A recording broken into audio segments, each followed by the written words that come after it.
Welcome everyone to the Ontario Caregiver Organization's webinar series. These webinars bring together caregivers and subject matter experts to explore topics of interest to caregivers. We do this to support and engage chosen family, friends, and neighbors, and anyone who's caring for someone else. My name is Katie Muirhead, and I'm going to be your moderator for today. We begin this gathering by acknowledging the Indigenous peoples of all the lands that we're on today. And while we meet on a virtual platform with people joining us from across the province, I'd like to take a moment to acknowledge the importance of the land which we each call home. The land that I'm standing on today is the traditional territory of the Haudenosaunee and Anishinaabe peoples, many of whom continue to live and work here today. This territory is covered by the Upper Canada Treaties and is within the land protected by the Dish with One Spoon Wampum Agreement. Today, this gathering places home to many First Nations, Métis, and Inuit peoples, and acknowledging this reminds us that our great standard of living is directly related to the resources and friendships of Indigenous people. As team members at OCO, we are learning about the lands from which we work, exploring how we can be meaningful allies and how we can support the recommendations from the Truth and Reconciliation Commission. We do this to reaffirm our commitment and responsibility in improving relationships between nations and to improving our understanding of local Indigenous peoples and their cultures. We invite you to take a moment to reflect on the land where you are. And if you're not familiar with that, we'll be sharing an interactive map that tells you which traditional territory or city your town sits on at native-land.ca. Our webinar today is called Dancing with Dementia, Fostering Social Inclusion and Challenging Stigma. Dance may not be the first thing that comes to mind when caring for someone living with dementia, but the opportunity to dance has a lot to offer both the care recipient and the caregiver. Beyond the physical benefits of dance, this webinar will explore how dance can foster social inclusion for people living with dementia, challenge the stigma associated with dementia, and support the creation of dementia-friendly communities. This session will also offer ways in which dance may be accessed by people living with dementia and their caregivers and provide a brief demonstration on accessible dance opportunities. I'd like to introduce you to our speaker today. Rachel Barr is the Director of Research and Health at Canada's National Ballet School. She's completed her PhD in psychology at Ryerson University and her post-doctoral fellowship at Trent University's Trent Center for Aging and Society. As a dance artist, she's been part of the multidisciplinary team that developed Baycrest and National Ballet School's approach to dance programming for older adults.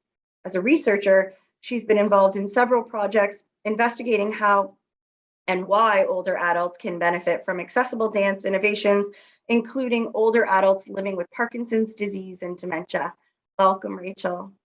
Thanks so much, Katie. It's absolutely my pleasure to be here today. And I hope that you will enjoy this session as much as I'm excited to present it to you.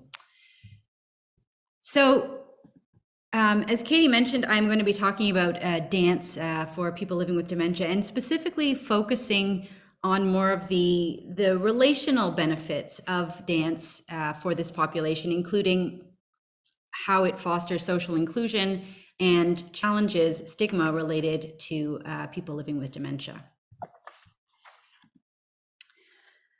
In terms of the questions I'm hoping we'll explore, I do want to talk about why do we dance? What are the key benefits of dance for people living with dementia and their carers? And as a carer, how do you use dance? Because that's a question that I often get. But I'm also hoping that we can test out some moves together so you can experience a little bit of what dancing is like for you. And then I would be very happy if we have a bit of a discussion. Maybe you have some questions. I'd love to hear what you think about this idea. So, why do we dance? Dance is exercise, of course, but it's much more than that. We see that it exists across cultures and throughout human history. And we know that humans have been dancing for at least the last 40,000 years. So clearly there's components of dance that are very adaptive. And when we look at what dance is, we see that actually that it's quite adaptive for human flourishment. Human flourishment is a concept that has been defined really since the time of Aristotle with different aspects of it proposed. But broadly, some of the key components of human flourishment is understood as positive relationships, accomplishments, meaning, and positive emotion. And with these ideas of human flourishment, we actually don't need to rely on physical, mental, or social health on their own to be determinants of human flourishment. Oberholzer made this argument actually for children with disabilities, stating that yes, despite the disability, children with disabilities can still flourish and should be provided opportunity to flourish. And Kontos and Grigorovich made this argument for people living with dementia. So what are some of the unique benefits of dance for people living with dementia and their carers? And I just touch briefly on what is most out there in the literature, in the research, but also what I think people more readily consider when they're imagining the benefits of dance. And first and foremost, there are physical benefits to dance. It does improve range of motion. It does improve balance, things like that. You also hear about how it improves emotion, mood. There's some research around the cognitive benefits of dance for older people to prevent dementia, and then in terms of caring for someone with dementia. But as I mentioned, today I really want to focus on actually the relational benefits. And one of the benefits that I have found to be really key in the research I've been doing is the way that dance challenges stigma for people living with dementia. So participating in dance has the potential to encounter stigma by highlighting people as individuals with complex lives that exceed the narrow description of diagnosis.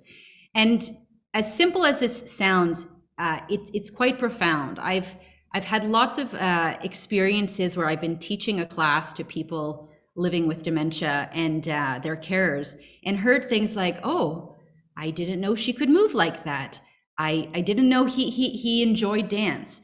And even in those subtle ways, it's really demonstrating what we may not be conscious of, but some of the limitations, the stereotypes, the prejudice that we may hold related to people with dementia that we may not even be aware of.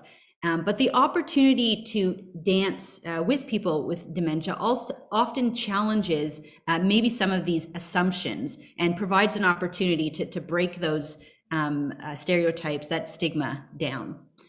I'm just going to stop sharing my screen for a moment and share another screen, because at Canada's National Ballet School, we actually were able to create a short campaign video for our Dancer Not Dementia campaign, which actually is specifically was created to help get the message about thinking about dementia differently and thinking about people living with dementia potentially as dancers, which they can be. Did you know? Flourishing through creativity and imagination. That's people living with dementia. Creating community and connections. That's also people living with dementia. Too often, stereotypes and prejudices reduce the identities and experiences of people living with dementia to the diagnosis of dementia. Let's challenge dementia-related stigma through dance. Research finds dance offers a unique combination of physical, emotional, and social benefits for older adults, reducing isolation and creating space for artistic expression. Celebrate the creativity, joy, playfulness, community, and connections of dancers living with dementia and their carers. Highlight the power of dance for people living with dementia. Dancer, not dementia.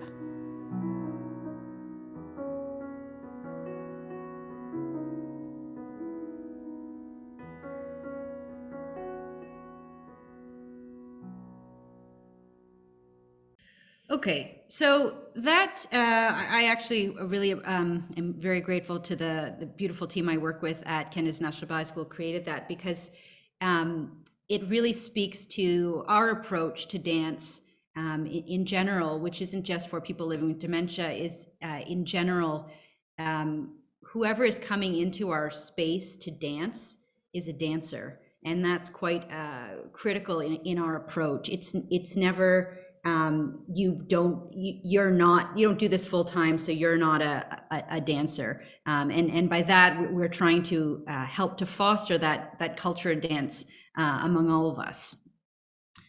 So I'll return now to my slides. And one of the things that you'll have seen that was highlighted in that video was the emphasis on how dance fosters inclusion, community. And this has been another really significant benefit that we have found when researching dance for people living with dementia and their carers. So I was part of a research study that was led out of the Trent Center for Aging and Society, TCAS. And what we found when we looked at dance programming and the experiences of people engaging in our dance programming in Ontario spaces and in Manitoba was that the dance program encouraged connections and intersubjectivity between participants and their communities. And you can see here in the picture, we have someone living with dementia who's dancing with their caregiver.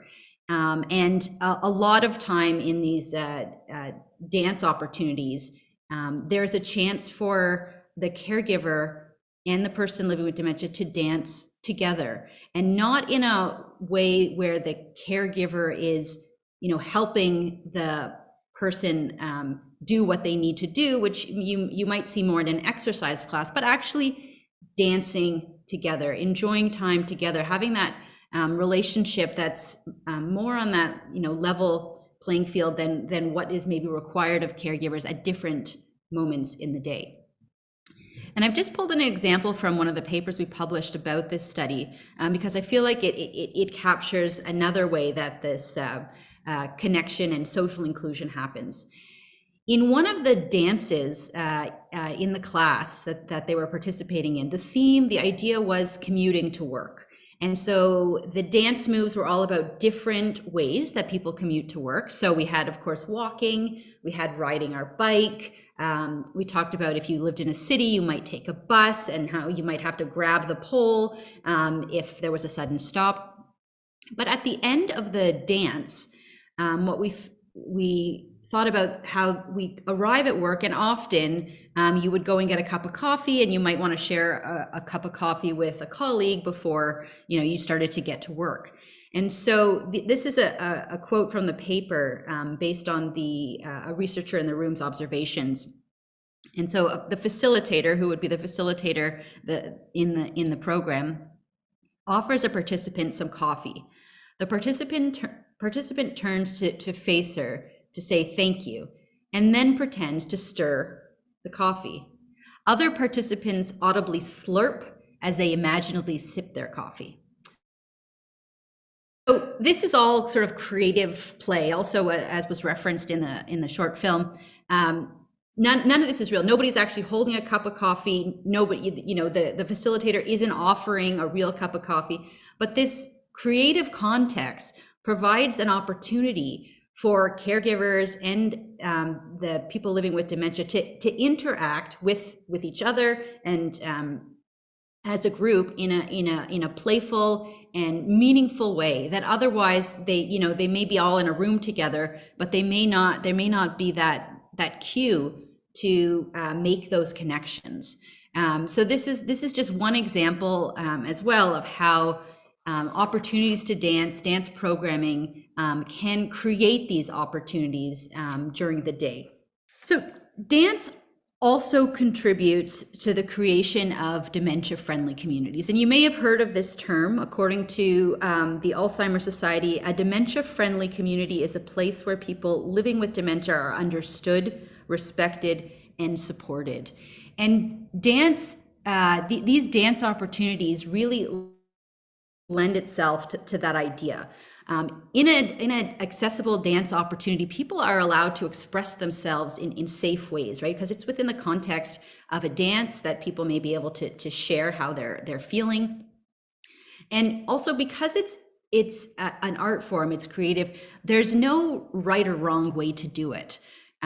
So that also creates a place where, different interpretations of, I don't know, how to maybe reach for the stars, maybe available, and there isn't any judgment. Everybody is able to do it in their own way. So it creates a really welcoming environment where people living with dementia can feel included, and even, again, going back to the human flourishing concept, feel a sense of accomplishment and meaning, because they are able to successfully engage with the opportunity.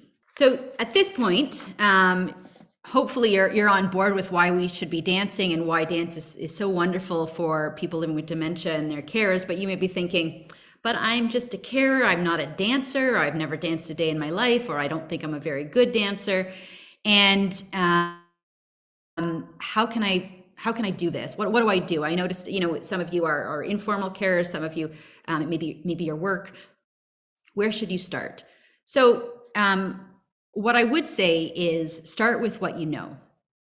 If you know the person you care for has a favorite song or genre of music, or has a particular movement that they maybe like to do regularly, you've seen them do, maybe start there. Often just turning on music can be a great cue for dancing. You might see somebody tapping their foot, nodding their head when they hear pleasant music. But that's a moment where you could maybe invite them, to do a little bit more, whether it might just be clapping your hands or it might be swaying side to side. It doesn't have to be really grand. It's this idea of connecting and inspiring each other through movement. I also want to emphasize what I was mentioning, which is that there's really no right or wrong way to do this. There's no wrong way to dance. So again, if the person you're caring for just wants to bop their head or tap their feet, in a lot of the teaching I've done in the past, I see participants do that for weeks. And then, I'm really excited when I start to see them engage more and more in it. But again, it comes from them. It's not the goal. For some people, that is success, is that is how they're engaging in the program. I've even seen people just enjoy people in a dance class dance. And that's them participating where, we invite them to move as well, but they're happy to watch. So I want to just put that out there. If you're unsure, and you've never done this before, that there really isn't a right or wrong way. You want it to be accessible. You want to, of course, to be safe. And a lot of our programs are done seated, which I'll show you in the demonstration I do, how we do that, so that determining if it's safe or not, to stand doesn't need to even be considered, that it's a seated dance opportunity. The other way to help support the person you're caring for, your community dancing, is to access programming. And I've been part of the development of Sharing Dance Older Adults, which is a program that Canada's National Ballet School and Baycrest has created. And we actually have two versions of the program. One is called In Your Seat and one is On Your Feet. I think they're self-explanatory. But the In Your Seat program is offered in a way that's not just the physical gestures are a bit slower, but also the presentation of the content is a little bit slower, which may be more accessible to somebody living with dementia.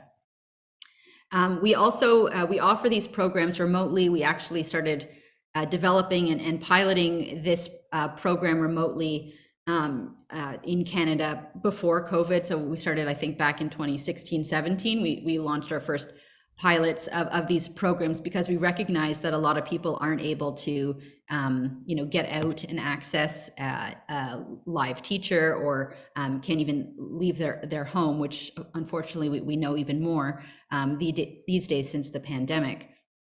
So we offer group classes where you can sign up for a weekly stream that you would be able to access and meet as a group. And dance along, and the program sort of progresses week to week. Those classes are probably about 45 minutes long. And then we also offer at-home classes. So these are shorter dance bursts that somebody could do. You could dance along with the person you're caring for at home. And you can both dance together, or it's also, for some, it's an opportunity where the person living with dementia enjoys, watching, following along, and that gives the carer an opportunity to do other important things that they need to do at that time. So if you are interested in learning more about these, I'd encourage you to go to our website, oa.sharingdance.ca, but also feel free to contact me if you have more questions about this program. So I think I've spoken more than enough about what this is, why I'm so passionate about some of these beautiful benefits to dance. So how about we do a little bit of dancing so you have a chance to see what this looks like. So what I am going to do now is I'm just going to move my chair back so that you can see my whole body. I'm going to turn this a bit lower. And we're going to start with a warm-up. But before we do that, I just want you to find a comfortable spot in your chair. So you don't want to be sitting too far back because it might feel uncomfortable to move, or you might slip down. So somewhere right in the middle. And I want you to make sure that you have enough room around you to move safely. So maybe just do a little test. Can I move my arms? Can I move my legs? I'm not gonna, step on anything or knock over a lamp. It has happened. So always good to check. All right. Hopefully you're nice and set up. I'm gonna turn the music on, and this first dance is going to be like a warm-up, because like any dancer, you need to warm up. So for this dance, I'm just going to invite you to follow along when the music starts. Right, here we go. All right, let's take our hands and turn them up. And turn them down. Let's do that faster. Up, down, up, down. Okay, let's pull our hands into our shoulders. Reach them out. Pull them in. Reach them out. Pull, reach, pull, reach, pull, reach, pull, reach. Let's go to our shoulders. Lift those shoulders up. Drop them. Lifting them up and dropping them. Now let's gently roll those shoulders back. That actually feels quite good. And lifting up again.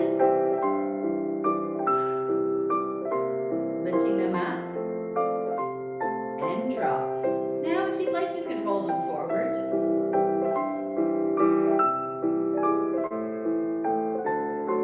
All right, we're going to go down to our legs. Take one leg and stretch it out. Bring it back in. Stretching out and in. And let's go a bit faster. Out, in, out, in, out, in, out, in. Take one foot and maybe some gentle circles in one direction. And the other. Try the other leg. A few cracks there.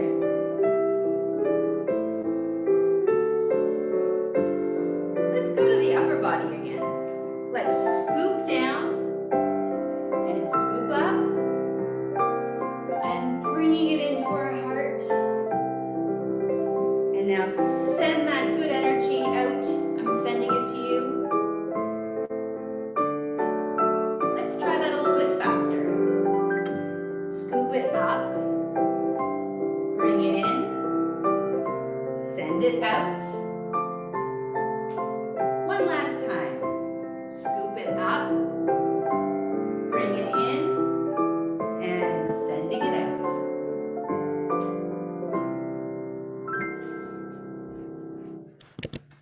Okay. All right. So I hope that you enjoyed that warm-up. Now I thought we'd do something a little bit more upbeat for our next dance, and I thought we could do a bit of a jig.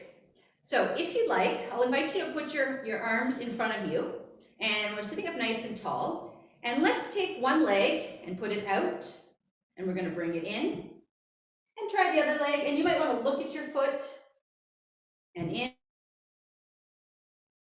out and in, out and in. So hopefully once you've got that movement, just note that we'll do it 3 times. So we're going out, in, out, in, out, in. So that was 3 times. And then we have some slaps and claps. So you're going to slap your thighs twice. 1, 2, 1, 2. Let's try that again. Out, in, out, in, out, in, slap, slap, clap, clap. All right, that's the first part. The second part, maybe we're looking for some land because we're on our ship. So we're going to look one way and come back. And maybe we're going to look the other way and come back. We might look a third time and come back. And we still have a while before we hit the land, so we can have a nice beverage. We'll do a little bit of a cheers. If you have somebody in the room with you, you can cheers to them or you can cheers to me and take a little sip. All right, so we're looking for land and we'll look the other way and a third time and a cheers. Okay, so we have 2 parts of our dance. We have our looking at our foot, slaps and claps, and then we have looking for land and our cheers. And don't worry, I'm going to talk you through all of this. All right, let me just get the music back on. Here we go. Out, in, out, in, out, in, slap, slap, clap, clap. Out, in, out, in, out, in, slap, slap, clap, clap. Look, in, look, in. Third time, take a look. Nothing to see. Grab your mug. Cheers. Let's go again. Out, in, out, in, slap, slap. Out, in, out.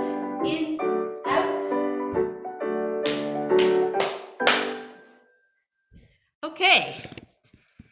I hope that was fun. I'm just going to check the time. Do we have time? I think we have time to do it once more. So now you have a sense of what it looks like and hopefully what it feels like. So we'll try it one more time from the top, finding your position. So get your arms ready because I have to move quickly after I hit play to get back to my seat. All right, here we go. Out, in, out, in, out, in, slap, slap.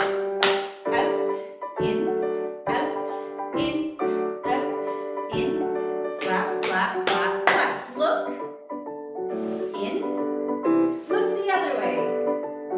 In, what do you see? In, grab your mug, drink. Let's do the looks again. Look, in, look, in. One more time, looking, in, and let's do a cheers to each other and taking a drink. Okay. All right. I hope you enjoyed that. So usually in our classes, like any dance class, we try to have a moment at the end to bring down the energy and to help people know that the class is ending and to acknowledge everyone and thank everyone for coming. So we do that in ballet classes here at Canada's National Ballet School, and we also do it in our dance classes for people living with dementia. So for this dance, we're going to cross our arm to one side, and maybe we'll paint a rainbow with one hand. And then we'll take the other hand and paint the other way. And then we'll take 2 hands, we'll cross them and bring them up and open. Let's try that again. Across your body, painting a rainbow. Across your body, painting a rainbow. 2 hands, and painting your rainbow. Okay, so that's the first group of movements. And the second one, which really goes to the words of this song, you'll understand when you hear it, we're going to scoop down and bring it into our hearts. Scoop in, scoop in, scoop in, and then we might sway side to side. So the first section, we're painting our rainbow, and the second section, we're scooping up and in. Now, I'm not a great singer, so I'm not going to sing very loudly along to this, but it's a beautiful song, and we do encourage our dancers to sing along in class if they'd like, because it can really be a very joyful experience to sing and dance together. So let me get this song going. Here we go. Arm across, open, and the other arm. Okay, and two arms. And now we're going to scoop and bring it back. Scoop, scoop, scoop, and sway. Scoop, bring back my body to me. Let's do this one more time. Across, open, and the other side. Open, and two arms. Open, scoop, bring it back. Here we go. Bring back, that's it. And sway, scoop, scoop, one more.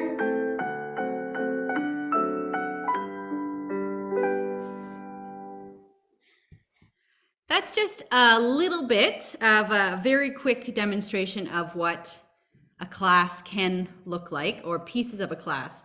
But also, hopefully you see that, you know, the movements are very simple. They're not complicated. It's floating. It's going, you know, swaying. It's just stretching the arms. A lot of it, which is harder to do on Zoom, but is eye contact. And actually, when we are teaching classes, even with our remote version to groups, we'll actually encourage people to make eye contact with people. So if you're scooping, you might see somebody else in the room to sway with. So those can be really key and really valuable details that even if you're just working one-on-one with somebody, that they can find really meaningful. And also as a caregiver, I know as a dance teacher, I really enjoy teaching this program for that reason, because it's an opportunity to connect with people. So I'm just going to pull my slides back up. I do want to have time for questions and discussion, because I'd love to hear your thoughts. But just as we're doing that, I just wanted to put this slide up again, because I would really love to hear your feedback about what you thought about this presentation. We're very fortunate that we've been funded by the Public Health Agency of Canada through this work, and recognizing dance as a way to challenge stigma associated with people living with dementia. So if you have a few minutes, you can either go to this link, or if you have a cell phone, you can use this QR code. It should work from here, and fill out our survey. We would really appreciate the feedback. But for now, I'm going to stop sharing the screen, and I'd like to open it up for questions or comments from those of you in the call. Thank you so much, Rachel. That was lovely. So wonderful. And thanks so much for joining us today to share how dance can benefit caregivers and their loved ones, not just for their physical health, but to support their social connection as well. So we do have time for questions if folks want to put those in the chat box. We've had lots of great comments that have come through so far. Some folks early on were commenting on how maybe this can support a person with memory as well, and maybe support communication. We know that there's some research out there around music and memory for folks with dementia or Alzheimer's diagnoses.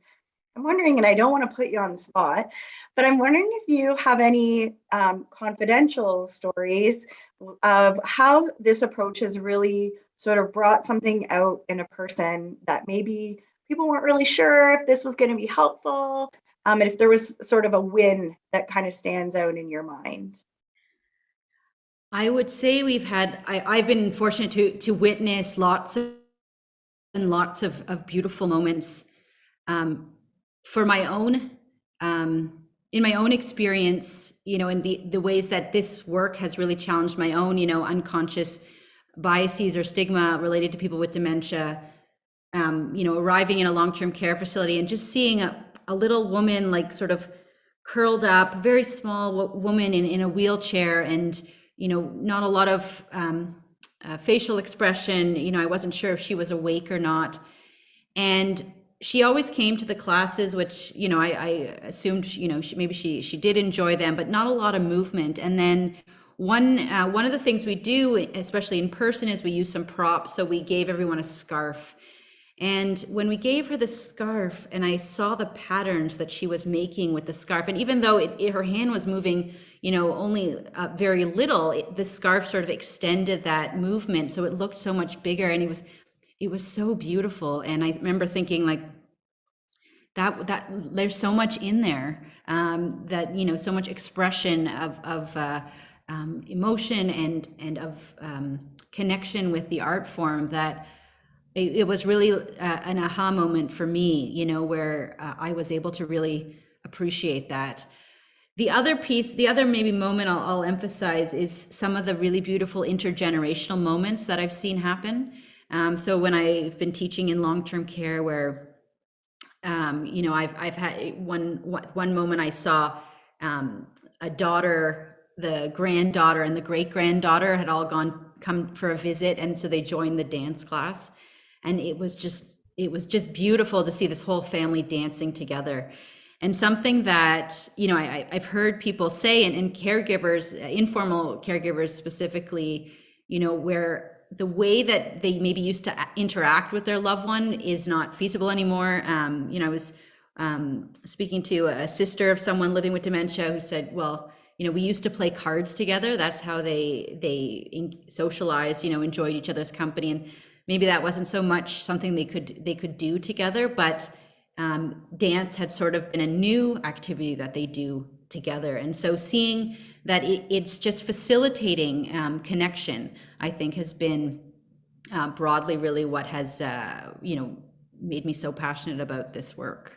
Mm-hmm. That's great. Thank you. I think it's always helpful to sort of see how this comes to life. And, you spoke about that woman who maybe we weren't really sure, was she picking up on it? How expressive would she be? And there's a question that's just come in through the chat around, my mom has Alzheimer's and isn't always open to doing stuff like this. And I think that was one of the thoughts that came to my mind too, for those that maybe they weren't known dancers or movement people, prior to their diagnosis.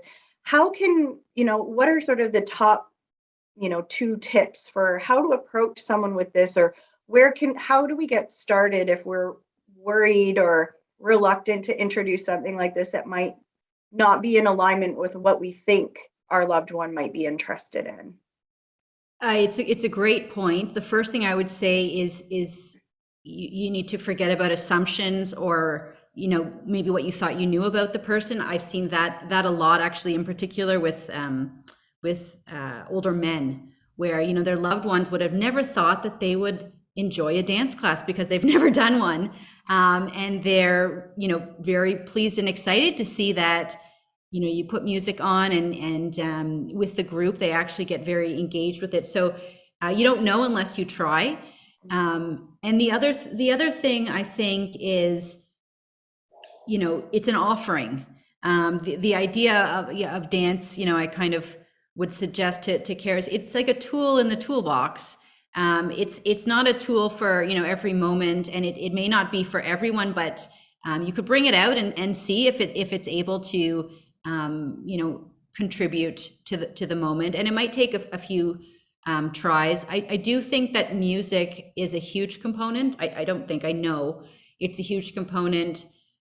Putting on somebody's, favorite band that they maybe loved, in their youth. Sometimes that can be the inspiration. Sometimes, so that I'm thinking more of an at-home environment. Certainly the group brings its own energy. So often, if you're, working in a long-term care facility, again, don't assume who will enjoy the class. You never know, but giving people an opportunity to come in and look at it and see what happens, because I have heard frequently from carers, oh, I'm surprised you really got into that. So you just really have to see. Yeah, you never, like you say, you never know until you try. And we had a comment from one of our audience members, music is the common denominator. And we, like you say, we know through research, there's a lot of connection through music with folks with these diagnoses. And so it's worth giving it a try and trying again. Sometimes we try once and it doesn't pick up, but maybe if we try again in a week or so, it might be something that people grow into over time.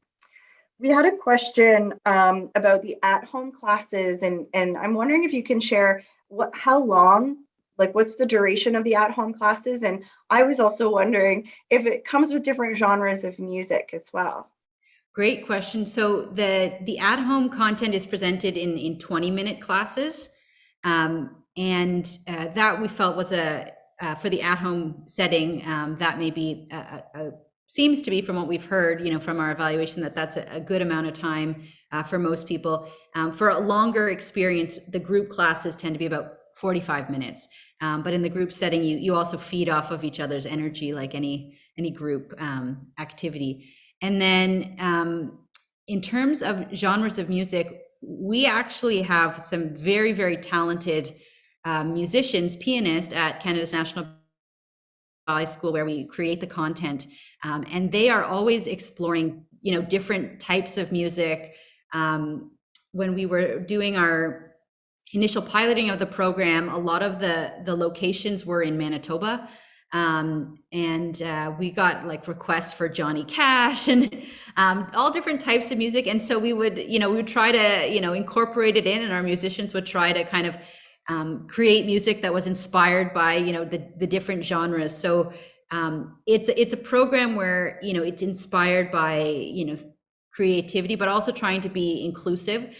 So another example, in developing this program, we worked at Baycrest long-term care facility, and they have a large Jewish population. So we would, with the holidays coming, we try to bring in some, Jewish folk music that their community would actually find recognizable. So that's what's very important. If you know the person you're caring for or the group you're caring for, knowing the types of music that they enjoy, it can be really valuable in terms of helping to support engagement.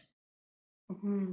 A follow-up question to the program is: the music, if there's lyrics, is it always in English, or are there other languages as well? So it's all actually on the piano. The accompanist is playing on the piano, so there aren't actually lyrics. You can sing along, but it's we were not using recorded music in our streams. What we are trying to do, and hopefully will happen more and more, is create more content that represents more different cultures but to do that, we need to engage with those communities and find out if this can, our work can be applicable and meaningful. And one of the ways we do that is offering training to dance teachers in different communities who will know their community best, and be able to adopt the protocol that we've created about creating accessible dance to their specific community and culture. That's great. So there's potential for the evolution of music and movement based on cultural backgrounds. And it sounds like right now it's all instrumental, but options could be endless. In terms of the program that we offer through the website, it's instrumental. Mhm, mhm. You mentioned a few times about the use of this at the Baycrest long-term care and others. There was a question that came in earlier around sort of a query about if this has been introduced to some long-term cares out in the Ottawa region, and maybe for those that are on the call today that want to introduce this programming to a local long-term care or retirement setting, like, do you have some strategies or resources or material that they could take to those environments to say, hey, this is a really great opportunity, and how can we incorporate this into our space? Yes, we absolutely have some material. If you want to reach out to me, I can help you with that material. We do have long-term care facilities in Ontario that were using the program before COVID. We have some that even persevered and used it throughout COVID. So even if it was just the at-home version, and it was just individual or very, very small groups, I really tip my hat to them. They kept their residents dancing, which is incredible. But if you would like more information, please do reach out to me. I can put my email in the chat. If would that be helpful, Katie? Sure, if you'd like to do that, and we can also include that in the resources and information we send out afterwards as well. So for folks that maybe missed the beginning, we are recording this session today, and the recording, along with the links that have been shared in the chat and Rachel's contact information, we'll get that to everyone who's registered. So if you do have follow-up questions or want to find ways of getting this incorporated into your setting, if you're here as a service provider, a community member, or if this is something you find your loved ones would want to access, you can reach out to Rachel and work on strategies to getting it into your space. We've had lots of positive comments. Thank you for the amazing session. I did it with my client. She always enjoyed listening to the music and dancing with it. It brings joy for her. So we can see from our audience, for those that have tried it, that it really does bring some wonderful benefits for not only the care partner, the person with the diagnosis, but also the caregiver as well. I'm not seeing any new questions in the chat. If anyone does have any last minute questions for Rachel, please feel free to put those in the chat. Lots of people expressing their thanks and gratitude for today. It's always lovely to have an interactive session like this where we get some great information along with some movement and some activity and see how it's all integrated together. So someone did ask a question around the language. So sometimes the question around, do we call it dance or movement?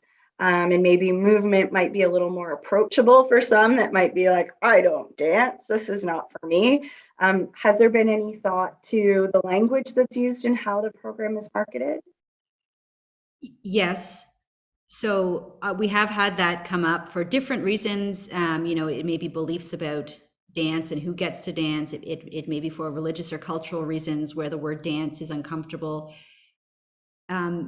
It is dance. We're a dance organization, and we bring this program as artists, but it is movement. It's movement to music. And so I have heard it, and I've presented it and framed, knowing, depending on where I'm going, as movement to music, or even where it's been referenced as gentle exercise to feel accessible. The emphasis, of course, is that we want it to be our program to be as accessible as possible to get as many people enjoying it.